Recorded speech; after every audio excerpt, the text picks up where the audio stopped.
తీన్మార్ మల్లన్న కొత్త పార్టీ ఇప్పటికైనా నోరు అదుపులో ఉండేనా?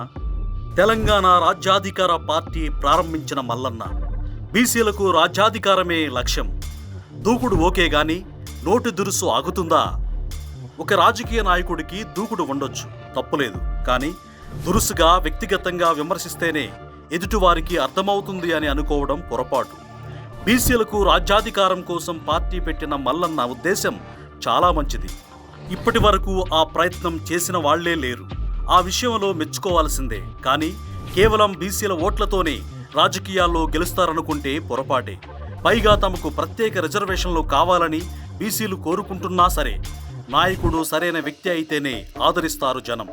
ఎమ్మెల్సీ మల్లన్న సరైన వ్యక్తి కాదని అనడం లేదు గాని ఎవరితో ఎలా ఉండాలో, ఎవరినెలా పిలవాలో ఇప్పటికీ ఆ కుదురు లేదు అనే చర్చ అయితే ఉంది. అసలు రాజకీయాల్లో ఇలాంటి కల్చర్ తీసుకొచ్చిందే కేసీఆర్. ఉమ్మడి రాష్ట్రంలో గాని తెలంగాణలో గాని రాజకీయాలు చాలా హుందాగానే జరిగాయి.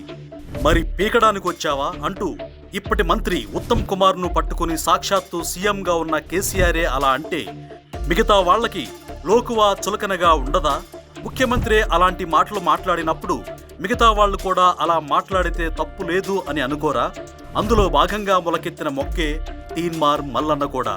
నిజంగా బీసీలకు ఏదైనా చేయాలనే ఉద్దేశంతో రాజకీయ పార్టీ పెడితే తప్పులేదు, తప్పు పట్టరు కూడా. కానీ తీన్మార్ మల్లన్న మీద కొన్ని విమర్శలున్నాయి. ఉద్యమ సమయం నుంచి ఇవాల్టి వరకు ఆ మరక పోలేదు. ఇలాంటి సమయంలో చిత్తశుద్ధితో బీసీల తరఫున పోరాడితే ఆదరిస్తారు.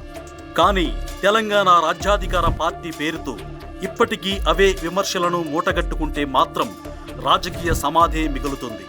సో బీసీల కోసం చేస్తున్న ఈ పోరాటంలో ఎలాంటి విమర్శలకు తావివ్వకుండా పనిచేసుకోవాలని సలహా ఇస్తోంది భారత చైతన్య యువజన పార్టీ.